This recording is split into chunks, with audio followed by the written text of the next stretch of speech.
Amber, can you make it so I can share my screen, please?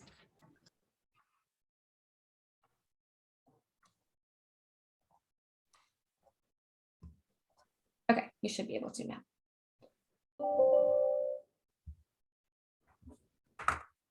All right, everyone, welcome to our fourth of 4 panels today for Entrepreneurship Education Day as part of National Entrepreneurship Week.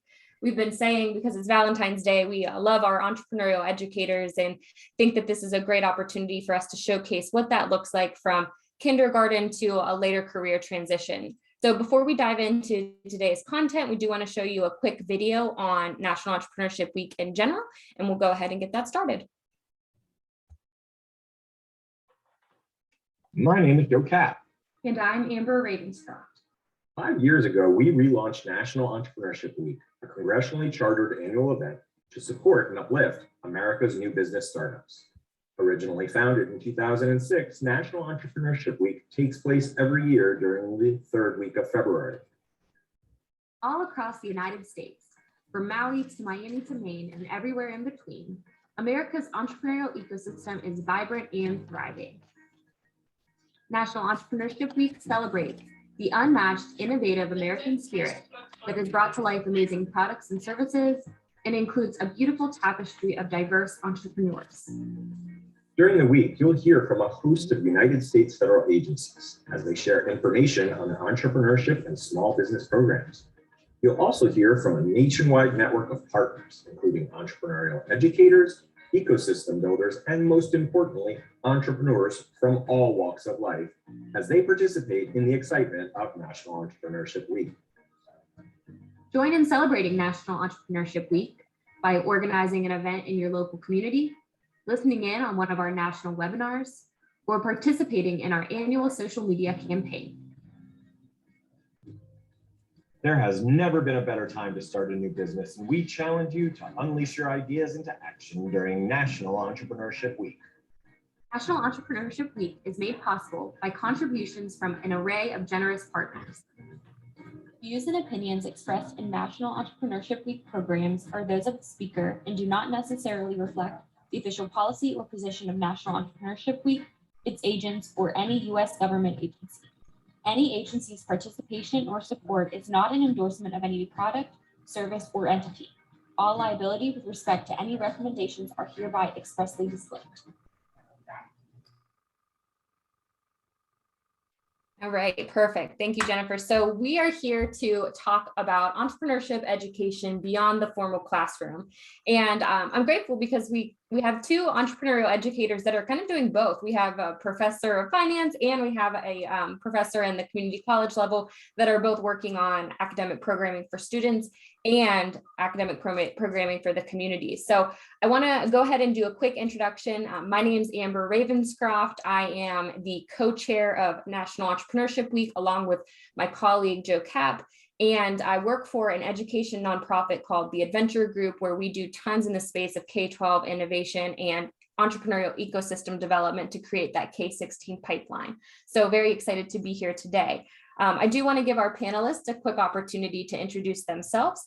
So we are here today with Amy Peach, the director of the Venture Center at Fox Valley Technical College, Ashley Amons, who is the president of Mixtras, and Richard Bliss, who is the professor of finance at Babson College and the national academic director for Goldman Sachs 10,000 Small Businesses program. So really excited. I think we have a great lineup and you'll learn a lot through today's programming, but I'm going to go ahead and start with you, Amy, and if you could just introduce yourself and maybe also answer the question, why entrepreneurship for you personally? Why does that inspire your career? How did that kind of at a personal level impact you?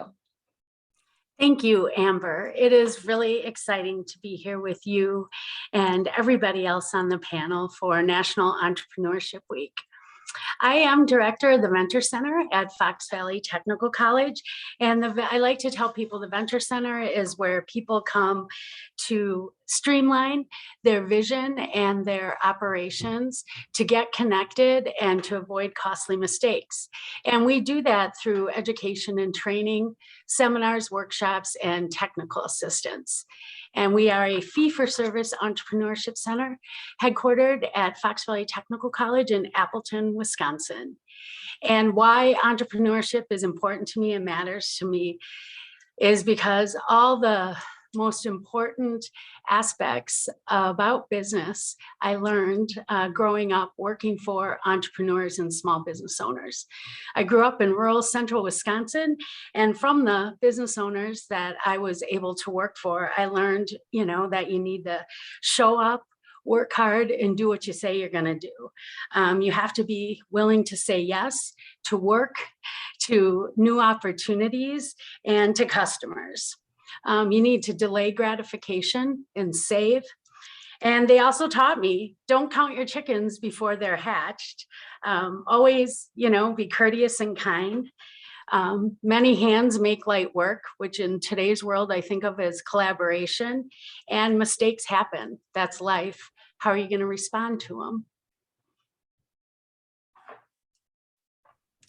Absolutely. I think that's so powerful. And I'm excited to hear a little bit more about the work that you do. So next, we're going to go ahead and go to Ashley, who is our resident entrepreneur on this panel, and talk a little bit about who you are and why entrepreneurship. Yeah. Hi, everybody. I am Ashley Ammons. I'm here in Atlanta, Georgia today, although my business is headquartered in Birmingham, Alabama. So I am the unlikely entrepreneur because I was super comfortable in my job. I was an event producer in New York City, and I had worked on events anywhere from $10,000 upwards of a few $1 million. In 2015, my co-founder and I experienced a problem with the way people connect at events, so networking essentially. And we looked for a solution in the market that solved the problem, but we couldn't see a solution that was solving it in the way that we were thinking about. And so we built our software, based off of our thesis around how people needed to connect when they were somewhere, and how we could make that experience simpler and more satisfying. And so the company became Mixtros. My co-founder, fun fact, is my mom. And we went on this crazy journey together, becoming tech entrepreneurs. I would say in the beginning, we were quite naive because we didn't realize all the hurdles that we were going to have to jump, being non-technical founders in the tech space in the South, being Black females, all of these things that we didn't know were really an issue until we really got into it with 2 hands and 2 feet, frankly. And so it's been a crazy journey. And over the course of that journey, my mom and I became the 37th and 38th Black female founders to raise over $1 million in funding. And, our business is still growing and thriving, which is exciting because, our target market was decimated on March 11th of 2020. But as an entrepreneur, you learn to pivot quickly and just figure stuff out. And so that's what we've done to get to where we are today. And with regard to why entrepreneurship, at this point, I didn't realize that entrepreneurship is still so inaccessible for some. Entrepreneurship today is kind of a sport for the elite. Like if you have the right connections and you have enough friends and family capital and all this kind of thing, you can be an entrepreneur. And it really shouldn't be that way because the United States is built on the backs of entrepreneurs. And if you have an idea, you should be able to see if you can take that idea forward and get it to its max potential. And so, we want to literally change the face of what entrepreneurship looks like. And we're doing that successfully in the Southeast and beyond. So it's good to be here. Awesome. This is going to be a good panel. I'm excited.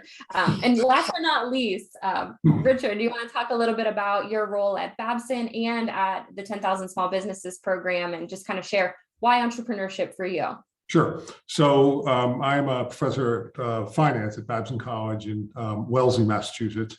And also I'm the National Academic Director for 10,000 Small Businesses, which is a very unique sort of public-private partnership between 3 national partners, Goldman Sachs, Babson, and ICIC, which is the Initiative for a Competitive Intercity. And I'll talk more about what that program is, but to date, and it's been almost 11 years, we've had over 12,000 business owners go through the 10,000 Small Businesses program. And actually, I love what you said, because 47% of our alums are women, 40% of them are business owners of color. And I think why for me, first of all, being at Babson, you can't avoid entrepreneurship, right? I mean, we've been the #1 school in the world for this for 25 years running. Now, I have nothing to do with that. That's my colleagues over in the other building, but we all sort of are exposed to it and I think benefit from it. But I think through the Goldman program, what I've come to realize, and again, Ashley, is some of what you talked about, I think entrepreneurship is a way for disadvantaged groups to get an economic edge because it's more in their hands. And I'm not saying they don't face challenges, but I think they control more than they do sometimes if they're in a company or if they're working for someone else. And so because I've seen what the Goldman program has done for business owners all across the country, we're in 19 sites across the country with 21 community college partners. I get sort of great satisfaction, and we have great students at Babson, and I see kids every day starting stuff that would sort of boggle your mind. But I think what we do with the Goldman business owners is very different because these are folks that don't have the same advantages that a lot of our Babson students have. And it's funny because I tell people Babson and a lot of other schools spend millions of dollars trying to create entrepreneurs. With the business owners we work with, they're already entrepreneurs. And so all we're trying to do is give them a basic toolkit to allow them to apply the real principles of entrepreneurship, opportunity identification. How do you come up with a tactical plan? And so I think that's really where it's hit me personally, is to see how these business owners have thrived through the program we put together across the country. Yeah, I'm geeking out a little bit being on a Babson college panel and having the opportunity to moderate, because I've been a fan of, like you said, Babson is kind of known for this space of entrepreneurship education. So I admit I'm a little excited about just that element of it here. But I want to start with a question that is a little bit different. So we're not talking about accelerators or anything at this point, but Ashley, you mentioned that your mom is your co-founder and parents are our first teachers. So I would just love for you to speak to kind of what that experience was like and what that is like sharing an entrepreneurial experience with a parent.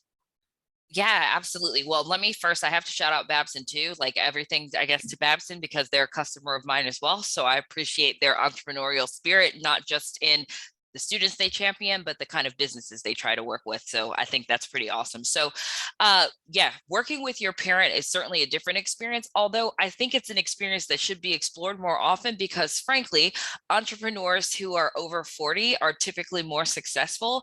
I think the pairing of a millennial and then my mom being an almost boomer, we see the world differently, but also because we're mother-daughter, we see a lot of things the same. And so our working styles complement one another so much. My career prior to being an entrepreneur, it was pretty non-traditional in the sense that I, lived agency life. I never worked in a big corporate, but my clients were corporates. But my mom, she was an HR executive, and she had a ton of corporate experience. She had a master's degree, all these different things. The other thing my mom had that I didn't have was a ton of friends who were executive level as well, who had disposable income so that we could raise a friends and family round successfully. So I think there is something magical that happened when those two age groups came together to build something and bring it forward, because where my mom had any deficits, I could fill those gaps and vice versa. And so it's worked really beautifully in that way. The other thing is my mom was my first teacher. So my mom was a single mom for a bit, and I have always had the benefit of having a mother who was constantly performing, doing what she had to do. And I feel like over the course of my childhood, I was soaking all of that in. That's what made me a confident child. She was able to, pay for my college outright. She gave me the gift of that. Her parents gave her the gift of that. And so we are reaping the benefits of all of that. And it's kind of extraordinary and amazing.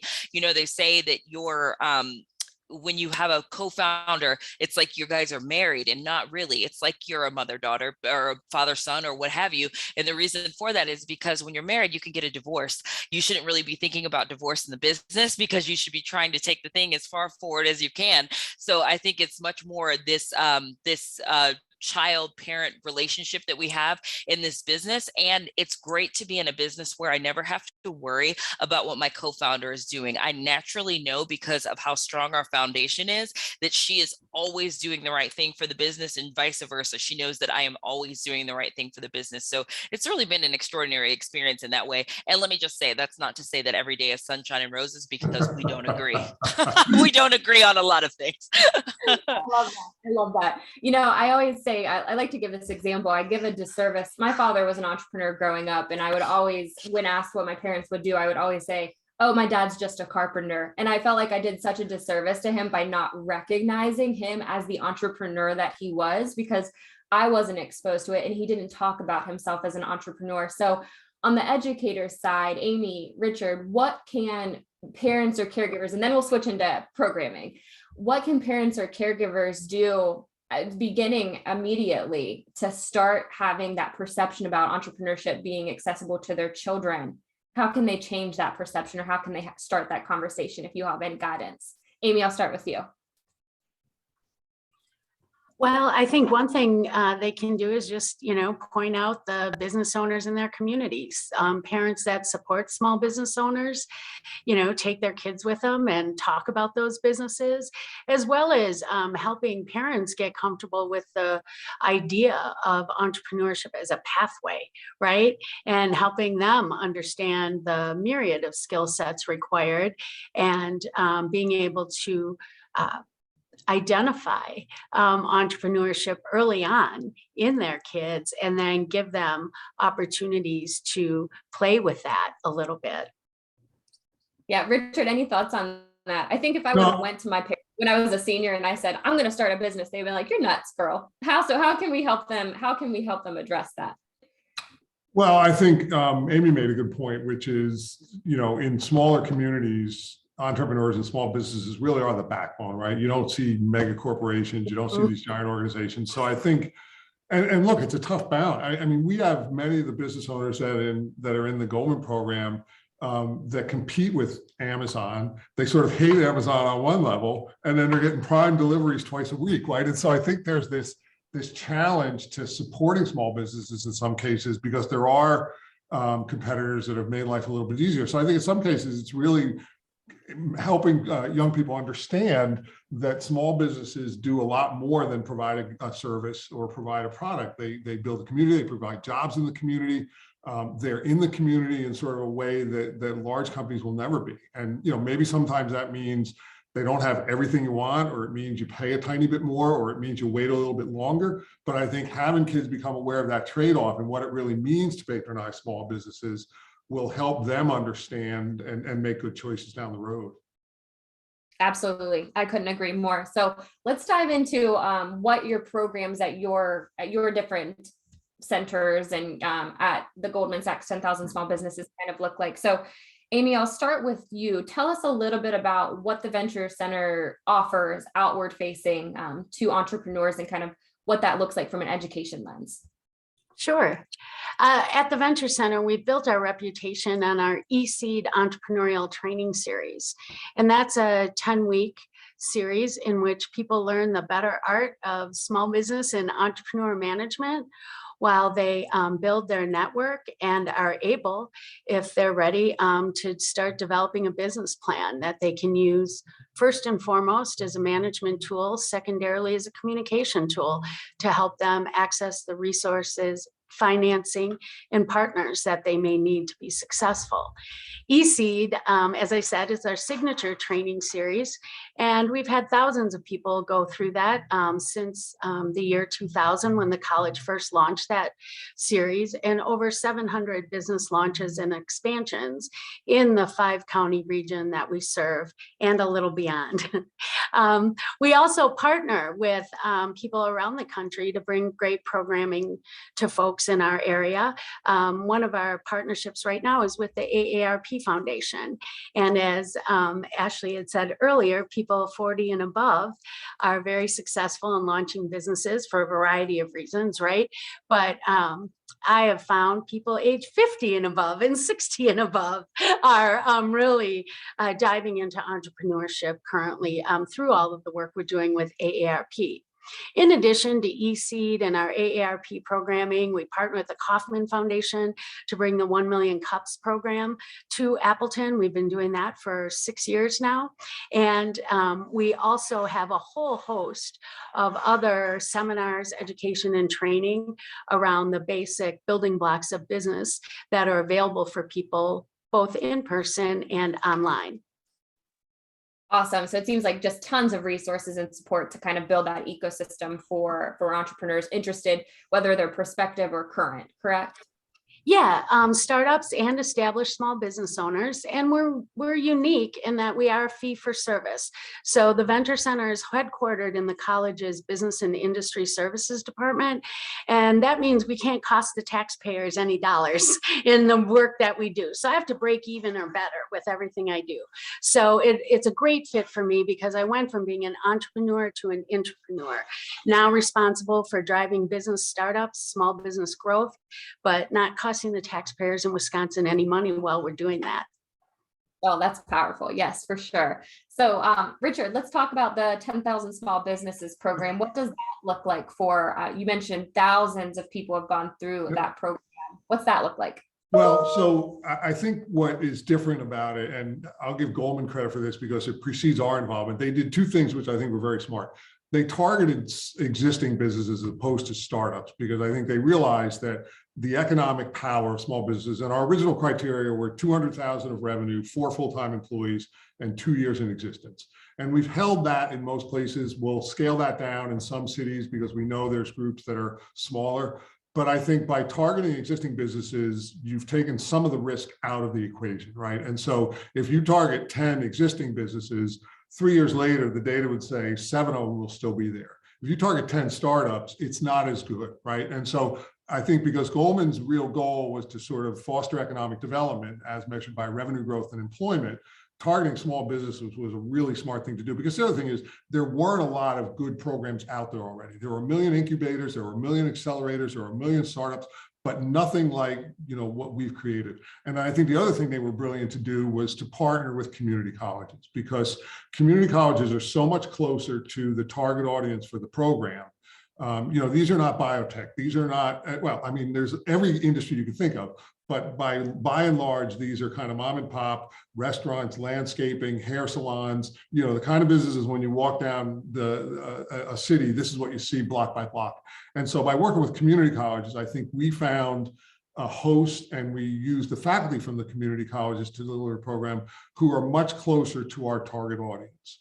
And so, you know, it's a comprehensive 12-week program. I think what distinguishes it and what's made it successful. So we have a 97% completion rate, and business owners pay nothing for this program. So if you think about what that means, they very quickly realize that there's value in it, or they would just stop coming, right? And so I think it's pretty clear that what they get out of it is tremendously valuable. And I think the biggest factor is what we realized early on is that if you have a room full of 30 or 40 business owners, I don't care what the issue is, put it on the table and someone in that room has dealt with it in the last month. And so the whole curriculum is based on peer learning, and it's based on their specific businesses, because I think those are the two things that make them come back and stay around, because everything in the curriculum is working on their business. So it's not some case study about a big company, it's working on their business, and it's them learning from one another, which is far better than any expert or any talking head you're going to put in front of the room. And then I think the third piece that has made it so successful is accountability. And I mean, actually, your mother holds you accountable and vice versa, right? But for a lot of small business owners, they don't answer to anyone. And so I think what we provide is a structured program with deliverables with a business advisor who holds their feet to the fire to sort of keep up with the curriculum and do what they need to do. And by the end of it, they'll say that that was the most valuable thing, because that's the one thing that they don't have on their own. And the nature of a small business owner is everything's crazy every day. And without that accountability, you know, the course that you're taking or the homework you have is just going to slip through the cracks. Yeah, so, you know, we have a lot of data about the impact of the program, but I think it's really just the accountability and the comprehensive nature of it. Yeah, and I love that you pointed out about how community colleges have access to the businesses that really need that kind of support that are in the local communities. We had on our community college webinar earlier with Macy, a barbershop actually was one of our speaker panelists, because they're boots on the ground, right? They are the ones in those communities selling their services and their products, and they need support. So Ashley, I want to talk a little bit about your experience in these types of training programs. So could you speak a little bit to what you went through? I know you have some major accomplishments as a result of that we want to highlight. So what was that like? What kind of program did you go through? Yeah, so we've gone through, a handful of programs. And so when we were getting started, and I want to tell people more often than not, like people want to, get accepted to these programs, but like you really need to like have something that's working that you then need to figure out like how to make the machine work faster. Like, like really when you're going into a program, it's not just about like getting money poured into the business or like I need all this support and then that's going to take it forward. It's really accelerator programs, the best ones in my opinion, are the ones that give you some kind of grace to work on your business instead of in your business, because every day is like in the business. But when you have this opportunity to like take a step back and be like, what is actually working here? And then how do I double down on that? Like, why is it working? You get to answer these questions. You get to like get in the trenches with your customer. That is like the most special time that happens, I feel like, in a startup. So we did, when we first started our business, we started our business in Nashville, Tennessee. At that time, Nashville was very focused on music and healthcare, and they had no idea what to do with us. And so we took our talents to Chattanooga, Tennessee, because at that time, Chattanooga was one of the best places for a woman to start a business. So sometimes as an entrepreneur, you have to go where the ecosystem is that champions you. Like if you're in an ecosystem that is not making you feel supported, get out of there. And I know that's like easier said than done, but figure out how you can get out of there, because I mean, today things are more hybrid and virtual than they were years ago. So there is a way to like expose yourself to different places. So that's number one. So we went to Chattanooga. We completed an accelerator called the Gig Tank in Chattanooga. So this was one that was kind of more self-directed. There was no cash infusion. My mom and I did live in a dorm for a summer.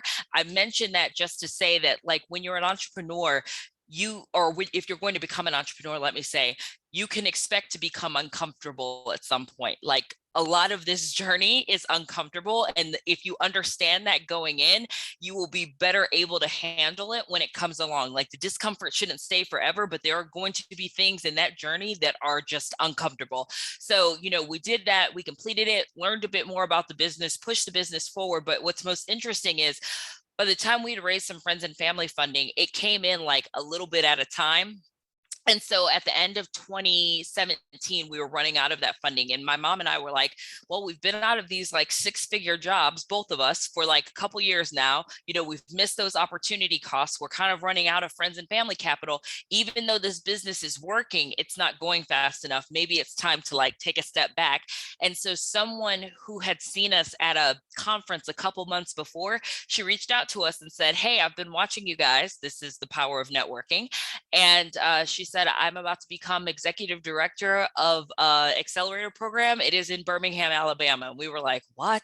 And so we ended up applying to it and we got in. And what was extraordinary about that is as we were running out of our friends and family capital, that was a $50,000 investment, which I describe as kind of like a shock to the heart of our business. And that kind of got us on our way. So this accelerator program, it's called Velocity. It's in a place called Innovation Depot in Birmingham, Alabama, which I consider my home. Birmingham is the place in our story that like gave us a chance to actually start. So in this accelerator program, we did exactly what I just talked about. We figured out why our machine was working and how we could push that forward. And at the end of that accelerator, the Rise of the Rest pitch competition came through Birmingham, Alabama, which is a $100,000 pitch competition.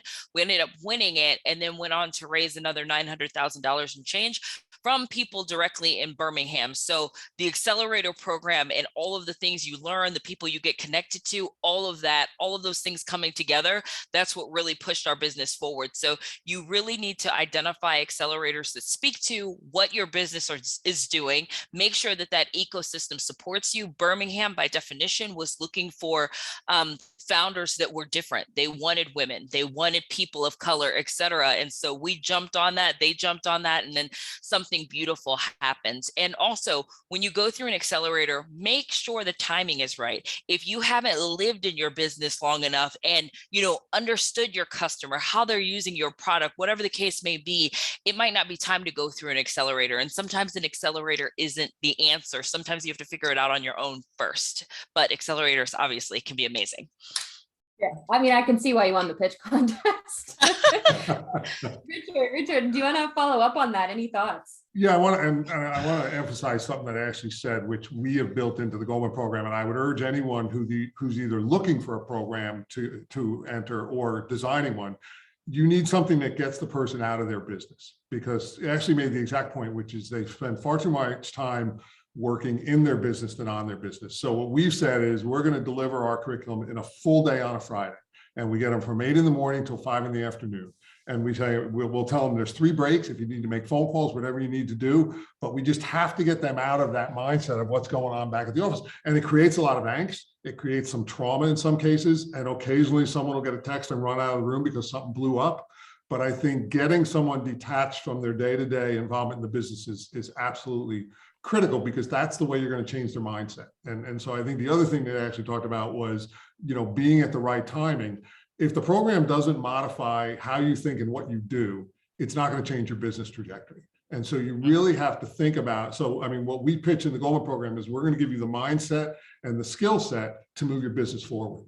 And I distinguish that from programs that sort of convey information. And information can be helpful and it can be useful, but I don't think it's ever going to be sort of comprehensive enough to really affect substantial change for a business owner.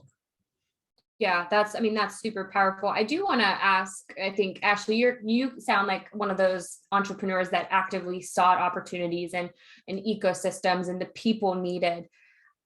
Amy, how do we get people that might need the programs, or how does the Venture Center kind of do that outreach to get folks that might need to be in these programs in your doors? Well, I like to think of that as we have to practice what we preach in terms of a good marketing strategy, right? So it's our responsibility to be there for people when they need us and when they think of us, and easy for them to access us. So we have a pretty integrated approach to marketing that we use at the Venture Center that has served us well over the years and continues to keep butts in the seats and people coming to connect with us and launch their businesses or grow their small businesses. So I would say that is key, right? I'm in a lot of different economic development groups and different meetings, and you hear about a lot of people wanting to create portals and resources and, all these things for entrepreneurs to go to. And I just sit back and reflect over a couple decades of meeting with people in my office, come in, they have an idea, start talking to me. No entrepreneur has ever said to me, well, I can't find everything that I need. I've looked and I can't find it, right? And that really always makes me think entrepreneurs, they're going to figure it out, and they're not going to go online looking for the exact resource they need. They're going to take action and actively go about finding that. So you have to be where they're going to be looking, right? Whether that's through referrals or paid advertising or networking, social media, all the myriad ways to be able to connect with people. But it's our responsibility to be there for them. Absolutely. Ashley, do you have any thoughts on entrepreneurs or small businesses that might be looking for those connections, but maybe are a little concerned about getting their idea? Like, any thoughts on how to get people in these programs? Yeah, I mean, it's like I've built a business on the importance of networking, like how important that actually is, because I mean, my goodness, there have been people that we have met over the course of this journey who have opened the craziest doors for us that we didn't know at the start. We met them, at somewhere randomly, and just the process of keeping them abreast of what you're doing and whatnot. I tell people, like, when you're a founder and you're raising money, like, this is like the best analogy I can make, there's a way to go about doing that. Like, you need to put all the people you're interested in getting investment from, you need to put them into like a sheet of some kind so that you can keep track of how were they when you last talked to them? Were they hot? Were they cold? Were they warm? What were they talking about? What are they investing in? Oh, when's the last time we touched with them? Have we updated them lately? Did you see them somewhere? Like, there is an art to this. And I think the same thing of these programs. Like, one of the best things that we did for our business was go to Birmingham. One of the reasons for that is Birmingham was a smaller market, but what made it, what was possible for us is we could become a bigger fish in a smaller pond. So therefore, today, when you talk about entrepreneurship in the state of Alabama, there's a 90% chance that my mom and I's name is coming up somewhere. That's what you want. You want people talking about you, remembering you, so that you're able to come up in these circumstances, because, you know, while entrepreneurship, like, it is about the business, all that sort of thing, it is about having a good business model, all that, but there's a little bit of luck to it. There's a little bit of luck that goes into the timing, and you met the right person at the right time for that partnership, or whatever the thing is that really sets your business off. So it is definitely on the founder to be aware of things in their ecosystem. Like, I am, you know, making sure that I know the news, what is going on with founders of color here, there, and everywhere. A friend of mine gets into an accelerator program somewhere, I am there cheering them on, because they will do the same thing for me, and vice versa. Like, it is part of our job to be involved in these places where the conversations are happening. You know, before COVID, like, my mom and I, when we first moved to Birmingham, I swear there wasn't a day when we weren't pounding the pavement, just being seen at places, you know, so that people would see us on a regular basis. And then when we came to them to ask them for a check or to be our customer or whatever, they're like, oh, heck yeah, we know them already. So yeah, you know, I think it's part of our job to just be aware of the things that are going on in the circles or ecosystems that are important to you. That's just part of the role. I think that's so powerful. My co-chair just direct messaged me. So Joe, shout out for Joe's random statistics on on entrepreneurial things at all times. He's a rock star when it comes to that. That the United States Security and Exchange Commission did a study and found that after access to capital, networking was the biggest challenge for entrepreneurs. So Richard, any thoughts on that? What are your recommendations or advice in that space? Well, you know, it's funny because our data sort of shows that groups, certainly women of color, just don't have access to the same networks. I mean, Ashley, you mentioned this before, you know this, right? So I think one of the things we talk about, we have an exercise in the curriculum for this, it's intentional networking, right? Because I think sometimes we'll go to an event and we just stagger around, you know, okay, that bar is free, I'm gonna go over there, you run into somebody there, and we talk about how you can do this in a much more intentional way by knowing who's gonna be somewhere, figuring out who you want to meet, and then really almost having, you know, I mean, Ashley mentioned a sheet, but having a to-do list when you go to something and coming away with tangible results. And so I think making networking intentional is just a critical way to really get advantage from it. And then we do another exercise, and I think this gets back to Ashley's point as well, where we'll say to somebody, who do you need to meet for your business? And it could be a named person or it could be a role.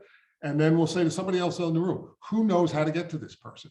And you know what? 9 times out of 10, it's, you know, it's like 6 degrees of freedom. Somebody's got a way to get to it. And so, you know, I think it's just saying what you want and voicing it, and then really going about it intentionally. I'm going to throw this question out. Do you think that since we switched to a very virtual world the last couple of years, do you think that has made it harder or easier to network in this space? And I'll throw it out to whoever wants to answer first. You can have different opinions on it. I'd love to see different opinions on it. Does anybody have any thoughts? Has it made it easier or harder? I think both and, right? At the beginning, it was maybe harder 2 years ago, but we run a program for veterans, and we do what I call a startup surge. And that's building kind of on what Richard was talking about, that intentional networking. And we make sure that happens after we're about halfway through our program with them. And so then by then, we really know these veterans and what their businesses are and where their gaps in knowledge are, what they need. And then we pick our surge, the mentors and the people that are going to come and work with them for the evening based on that, and make it intentional for them. And even though the veterans will end up talking to all the people that join that evening, it's amazing the connections that they make, not only with those that they needed to, but with people they didn't realize that they should be connecting to. So I think, yeah, whatever we can do to facilitate that, and in today's environment, it works great for people online, making those intros and getting them connected, and really takes barriers of travel away. And we can connect people now across the country that previously we weren't doing regularly, and now we are able to do that. So I think it's a both and kind of situation. I love that. Any other thoughts from the panelists on that? I agree completely. I think it's made it accessible. I would say that I would agree with that as well. You know, I also think for founders, like like being a founder is like one of the areas where I feel like you can get away with being a bit more avant-garde than if you were in like a corporate role or something like that.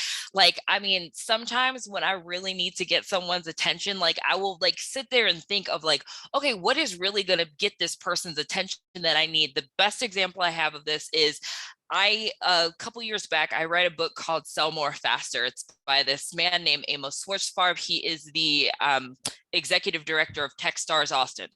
So I wanted to talk to him. I was just like, I really want to talk to him. I was like, this is a great book. I'm fascinated.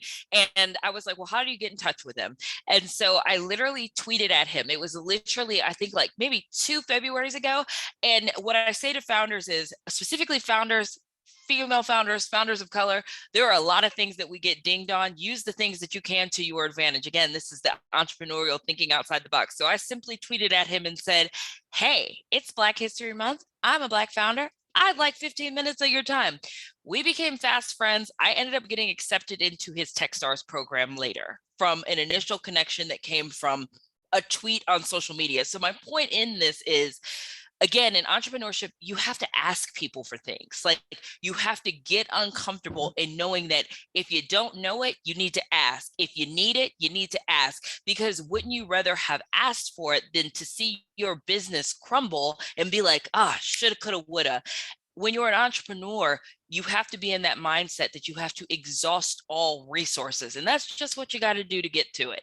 So, again, it's not for the faint of heart, but I like that networking these days, you can get a little bit more creative in how you approach people. Like I'm currently trying to get in touch with the founder of Meetup. So he has a podcast. I wrote the podcast people. I was like, you should be talking to me. You should be talking to my mom and I for Mother's Day. Again, use what you have to get to where you're trying to go. Yeah, and Go ahead, Rich. Go ahead, Rich. So I just want to add, I think, we talk a lot about advisory boards for our small business owners because they're not going to have a board of directors. And I think Ashley's point is a good one, that there's a lot of folks out there that want to give back, they want to help, but you got to have a clear ask. And you have to figure out what's going to motivate them. It could be flattery, it could be any number of things, but it's like selling, right? And you're really selling someone the opportunity to work with you on your business. And so you have to know the customer, you have to know what the value proposition is. And I think it won't always work, but I think if you do it in the right way, your odds of success are going to go up astronomically. I think that's powerful. Joe, I saw you pop in. I mean, you have a question for this group? Well, I just wanted to add on to what Ashley was saying. I think the other thing that we also have to be mindful of is coaching entrepreneurs to get out of their own way. Where we've come from can sometimes inhibit us. I've seen a lot of experience. I didn't fit in corporate America as a gay man. So I became an entrepreneur, a serial entrepreneur. And I think when we talk about some of these accelerators and incubators, I think it's important because actually Bill had asked a question, which I think is an important question. You said the ecosystem you went to, you were looking for diverse entrepreneurs. And essentially he's saying, how do you know it's just not lip service, that somebody's just saying something and that it's actually, they really want you in that environment and that you want to be in that environment. And I think it's important to remind, entrepreneurs that are listening that part of this requires a tough skin, because sometimes you're going to hear stuff that you're not necessarily going to want to hear. And you're going to encounter things that you may not have encountered in the past. And you have to be able to pick yourself up, dust yourself off, and move on as quickly as possible, because you can go ahead and hang on to something and cleave to that, and it'll prevent you from really driving your business forward in a significant way. So I just wanted to add that, because I think it's an important component that especially if you don't fit the mold. And Ashley, you said this, right? If you fit outside the mold and you get involved in this or that or different businesses, you have to be able to go ahead and move on, because you may experience situations where people are just unkind or they don't necessarily validate what your business experience is or what your entrepreneurial experience is. Yeah, I definitely. Ashley, do you want to speak to that question? I think it's appropriate. So Bill asked, what were the things that the accelerator that you went to did that let you know that those values and that appreciation for diversity were real and not just their marketing? Yeah. So I think it's a couple things. It's like to Bill's point, I think it's more than the accelerator, it's the ecosystem. Like if you really want to be helpful to small business or startups or anything of the sort, there has to be something, there has to be like a connection between the startup itself, so the innovation sector of that community, the civic, and then the business community, because ultimately when you're in a small business or a startup, and I can speak on startup because that's my background, right? Like, so you need customers, right? Like those first customers, like sales cures everything in a startup. And so when you're first getting out there, you're first starting out, where do those first customers come from? Like I could see that the three entities in Birmingham in particular, and like, again, Birmingham is not perfect, but what I love about Birmingham is it's a city that is nimble. And when they see something's not working, they don't feel the need to write a white paper. They state it and move on to the next thing, which is amazing. We don't have to wait like 2-3 years for change to happen. It happens quite quickly. And so when they saw that, like, you know, startups were getting stuck like in trying to work with the big corporates, what did they do? They changed it. They created pipelines so people could get their businesses in front of the right people, this sort of thing. The other thing that gives me peace is even in Birmingham, like I think I mentioned at the beginning of this, I've since moved. Like, so I live in Atlanta now. My mom is in Birmingham, but still, like, I'm involved in that ecosystem. Like I have the mayor's phone number, for example. When we got our $1 million in funding, the mayor was there. Therefore, when there are initiatives going on in Birmingham, like the World Games, for example, they were like, ooh, how can we implement Mixtros into the World Games? This sort of thing. So it's just that continuous trying to champion these businesses that make up the fabric. And I think it goes on both sides, right? Because Mixtros is also bringing something positive to that ecosystem. It's showing people that things can be done differently, all of that. So I think it's like some synergy that you have to unlock with the ecosystem that you're in, and then really great things can happen. But I mean, it's making those connections that will continue to grow your business. Like they're important. It's very important, specifically in the early days. I think that's fantastic.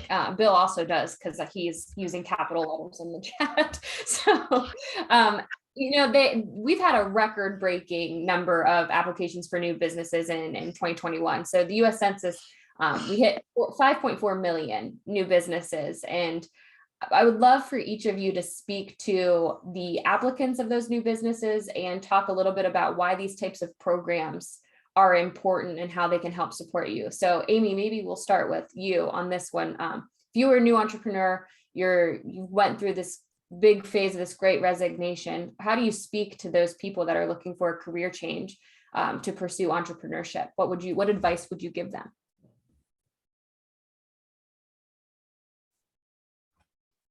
Well, I would tell them definitely to go for it, you know, start getting connected in their community, start reaching out and talking to people about their idea. I think, you know, it's a big myth. Most of us know people think they have to protect their idea. And if they talk to somebody about it, someone might steal it. And we all know that starting a business is more grind than glamour. And that's not probably going to be the case. And the only way to help validate your idea and know if you should move forward with it is to talk to people and start sharing what you want to do with people and asking questions. Who should I be talking to next? What do you think what should be the next step I should take with this idea? And definitely go for it. There's never been more resources and a better time to take an idea and run with it and see what you can do with it. And I would definitely tell people that there's never been a better time to pursue doing your own thing than right now. I love that. Richard, do you want to, I'd like for you to answer the question, but also maybe speak to what Amy just mentioned about this idea of stealing your idea. We hear that a lot. I do a lot of K-12 programs. That seems to be the first thing that they say is, I don't want anybody to steal my idea, so I'm going to keep it quiet. But we've talked this whole time about how you have to share it. So yeah, and I think, look, there's very few new ideas in the world, right? And so I think sometimes entrepreneurs overestimate the originality or the disruptive potential for what they're thinking of. And I would argue there's many other paths of entrepreneurship So we talk a lot about becoming an entrepreneur through acquisition, right? I mean, baby boomers have businesses at a level unforeseen in the past that are going to have to be transitioned in the coming decade, right? And so why start your own business if you have experience in an industry and could potentially become an entrepreneur by buying a business? And so, I think there's many paths to entrepreneurship that don't mean you have to, sit in a laboratory or sit there and think and think and think and say, what's going to be new? Because it is incredibly difficult to come up with something new. And so I think it's helping folks understand that there's many pathways to entrepreneurship, some more risky than others, and some that'll leverage more off of their experience and maybe a little bit easier and lower risk. I love that. The idea of, entrepreneurship by acquisition. I'm going to write that on my wall. That's a great little notice there. So Ashley, your thoughts. What do we say to these entrepreneurs that took that risk in 2021 and put in an application to start a new business? What do we tell them about this next step of their journey and the education needs for it? Yeah, I mean, I'm a big proponent of I'm a tech entrepreneur who cannot code a single line of code. At some point I had to figure out, I need an application built. How do you get software built? My mom and I always joke that the first place to start is the school of Google. The thing about that is not as simple as it sounds is you have all of these tools at your disposal, meaning all the technology that we're using every single day, but are you willing to put in the work to find the thing that you need? Because it might take some digging, it might take some reading, listening, learning, and are you willing to do that? So the first thing you have to do is just, I think it's kind of like what Richard said, it is very hard to come up with an idea that is just completely new, completely disruptive, whatever. So don't feel the need to reinvent the wheel when the thing is already spinning. If you can, refer to people who have done it before you, and then of course put your own spin on it, but look to people who are inspiring to you and then really dig down on how do they do it? How did they get from the next step to the next step? I feel like history is clearly one of our greatest teachers. So use that to your advantage. All that information is out there. I remember when I was getting ready to start pitching my business, that's another thing where there is an art to it. So what did I do? I went and looked at great pitch decks from people like Airbnb and Facebook when they were early on, and I took what I needed from them and made it my own and started winning pitch competitions. So again, I think sometimes there's a lot of complicated things that happen on the road to becoming an entrepreneurship or an entrepreneur rather. And I think that sometimes entrepreneurs overcomplicate things that don't need to be complicated. So where you need to be innovative, focus that on your business. Where there are some things that can be streamlined or you can learn from things that have happened in past, go there, tap into that, get it done and move forward. So, I think that's the biggest thing, because I feel like if you're an entrepreneur at this point, you're still standing after what we've just experienced these last 2 years, you're by definition resilient. So keep moving forward. I love that. And I think it's really important that you highlight that you're a tech entrepreneur that didn't know how to code. I think that's something a lot of people might have an idea and they just need connected to the ecosystem. So how did you get connected to the people that would help with that tech solution? Yeah, it's so much more accessible than it was back then. It's so much more accessible to get a developer today than it was back then. And I was going to say, again, with the networking, our first developers back in 2015, my mom met them at a conference, accidentally sat down at their table, and they became our developers for 4.5 years. So that's not normal. I understand that. But at the end of the day, my mom was at CES. My mom she was a 50-something woman at the time. She was an HR executive. She had nothing to do with technology whatsoever. I think she was still trying to hold on to her BlackBerry, in fact. And she put herself out there. She wasn't afraid to go into the unknown. She went to CES, which is one of the biggest technology conferences in the world, so that she could educate herself on things that she did not know. So I think being unafraid to lean into things that you don't know and go to the places where there's knowledge. I think that's so important. And she happened to make a connection that completely changed the trajectory of our business, because when we were getting quotes in Nashville to have our software built, they were completely cost prohibitive, but we found people on the West Coast who could do it. hand before, Zoom and Google Meet were in vogue. That's how we built our business. So, yeah, I think it has a lot to do with that. But today, my goodness, you can go on Upwork, you can find a freelancer so easily. I always tell like people who are getting started, go to colleges like me. I'm in Atlanta now. My first step, if I didn't have a software developer today, I would walk myself right over to Georgia Tech and be like, who are the best ones in the class? You know what I mean? To get it done early on. So you just have to have that scrappiness to you to be able to figure it out. I'm a high believer that unless you're in bioscience or something like that, everything is figure outable. There is a road to yes in every problem that you encounter. Yeah, and typically, if they're very technical and they have this great idea, they need somebody to sell it. You need the opposite end too. So that's right. I saw you nodding. Anything you'd like to build on that with? Well, look, I think Ashley hit the key point, which is technology has made it less and less important that you own a building, that you have a payroll, that you have all of these things to be a business owner or entrepreneur. And so I think figuring out ways to sort of look big, but have a small footprint, and I would argue reduce your risk, is critical. And so I think for anyone that's thinking about entrepreneurship, I would say, okay, what do you do uniquely well? Focus on that. But if it's not bookkeeping, find somebody else to do it, right? If it's not Google SEO and search engine optimization, there's plenty of people that will do it. And so I think it's really using these resources, which are not only accessible, but in some ways far less expensive than having it in-house, is a way to get that business infrastructure you need at fairly low cost and lower risk. Amber, I know that we're at the top of the hour, but I do have one question that I want to ask, because one of the things when I talk about entrepreneurship, I talk about the importance of sales, and I don't care who you are.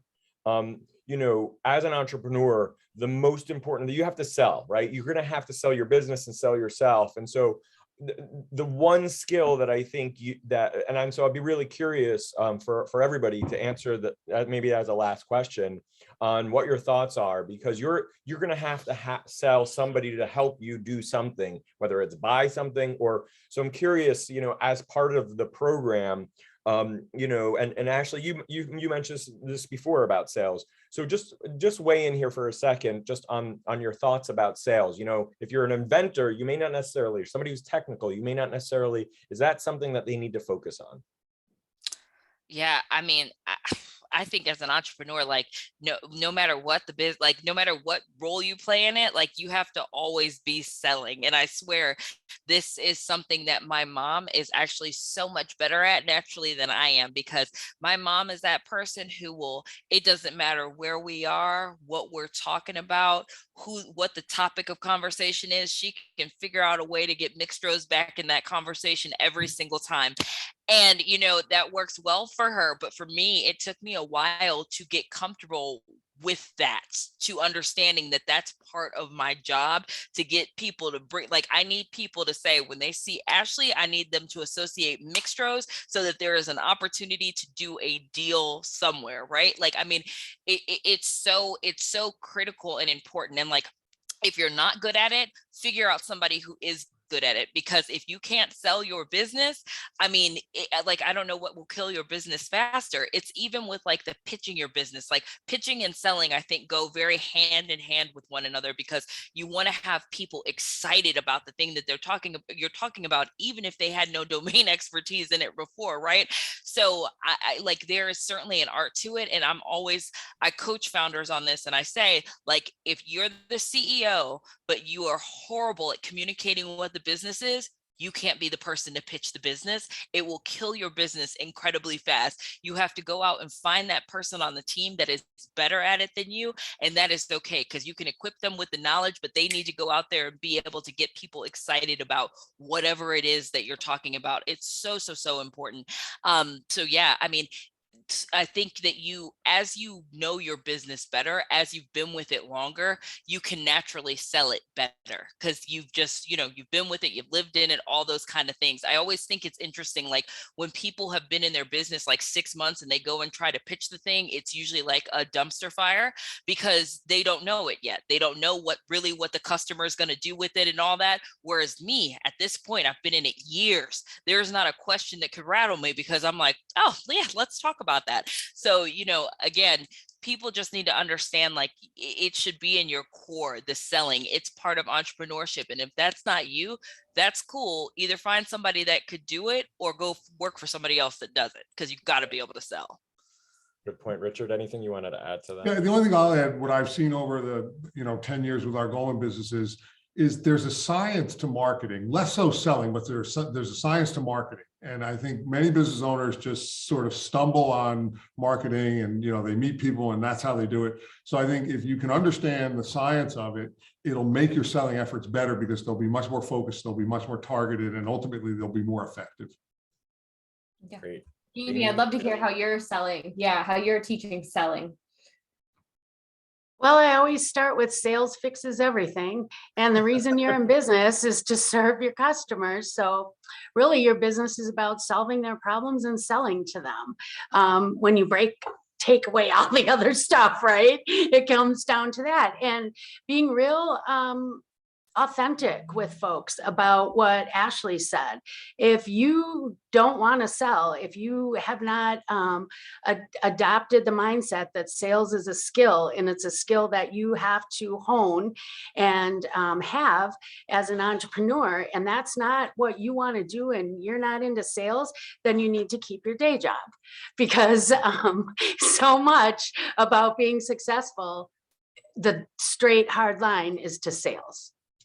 Can I also say one more thing, Amber? The other thing that I want to add is make sure, like, step one in this is identify who your ideal customer is, because I feel like people, like, we get out there and we're like, everybody wants this thing. That's untrue. Everybody doesn't want your thing, whatever your thing might be. And so you need to figure out the person who 98% of the time they are going to say yes to you. And then you need to, like, double down on that, because as a new entrepreneur, you have a limited amount of time, resources, capital, and you need to be able to focus on that, figure out who they are, start speaking their language. For me today, it's associations. If you have association at the end of your name, I am looking for you, coming from you, and ready to talk about you. Everything association. You can't boil the ocean, as they say. So really narrow that focus and double down, and then you can start to spread. I just wanted to be sure to say that. Yeah, I love that. And I'm so grateful for this conversation, but I want to be mindful of everyone's time. And I know we only gave us an hour, but I'm grateful this is the last one, because in the previous panels, I would have had to cut us off like 5 to 10 minutes earlier even. So I just want to thank you all for your time. These have been such powerful insights. And Joe, thank you for contributing your questions. I think as an entrepreneur yourself, you can really speak to this conversation as well. Would encourage everyone to join us tomorrow for Entrepreneurial Ecosystems Day. We have a lot of great panels lined up from 1 to 3 as well on tomorrow's program. But I just want to say thank you, Richard. Thank you, Amy. Thank you, Ashley, for your time. This has been a great way for us to wrap up Entrepreneurship Education Day. Thank you. Pleasure. Bye, everyone. Yeah. Bye, guys.